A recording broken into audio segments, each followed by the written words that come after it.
Itu keren. Kehidupan dalam rencana Tuhan. Nia Ramadhani mengejutkan Indonesia. Dia ditangkap polisi oleh karena penggunaan narkoba. Narkoba mencari ketenangan. Bukankah Nia mempunyai semua harta yang bisa digunakan untuk menikmati kehidupan yang tenang dan nyaman? Ternyata tidak. Ada pergumulan batinnya yang tidak dapat diteduhkan oleh kekayaan dan kecantikannya. Narkoba diharapkan dapat mengisi, tetapi tidak. Dan pelanggarannya itu mahal harganya. Dia harus bayar dengan mendekam di penjara, diberitakan secara negatif, dan terpisah sementara dari anak yang dia cintai. Saudara, hidup kita manusia terus-menerus dipenuhi dengan kegelisahan di dalam batin kita.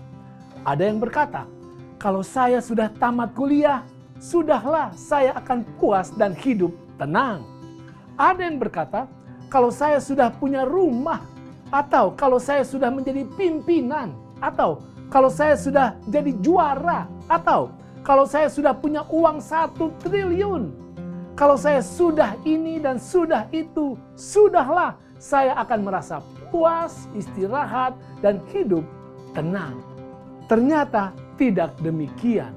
Terbukti saudara, bahkan Michael Phelps, olahragawan yang paling berhasil di Olimpiade, meraih 28 medali, di mana 23 adalah medali emas, rekor dunia.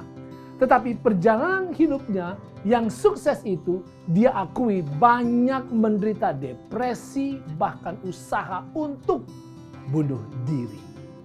Saudara, ketahuilah bahwa kita tidak akan pernah mendapatkan ketenangan, sejahtera, kepuasan, dan istirahat berdasarkan pencapaian kita.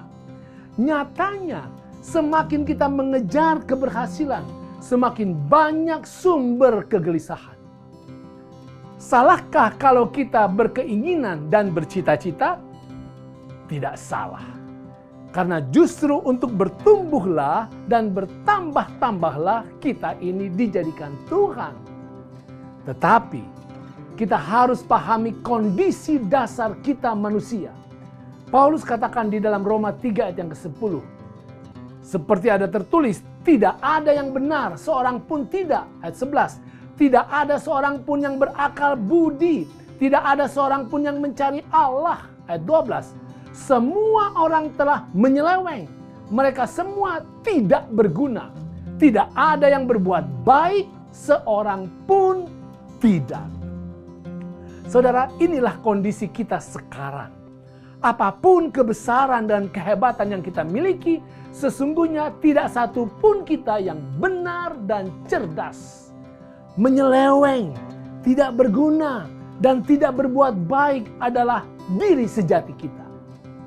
Itulah sebabnya Roma 2 ayat yang ke-9 Paulus katakan, penderitaan dan kesesakan akan menimpa setiap orang yang hidup yang berbuat jahat. Itulah harga mahal dari kondisi kita yang penuh penyimpangan.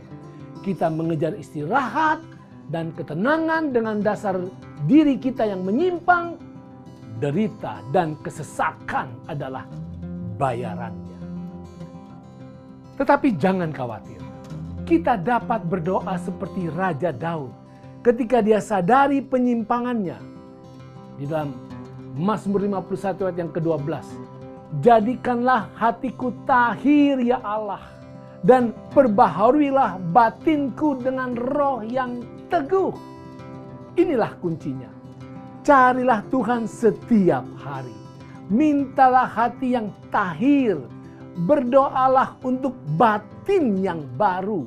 Di dalam Yesus yang telah membayar mahal kesalahan kita, maka senantiasa damai sejahtera akan menyertai Anda dan saya. Itu keren.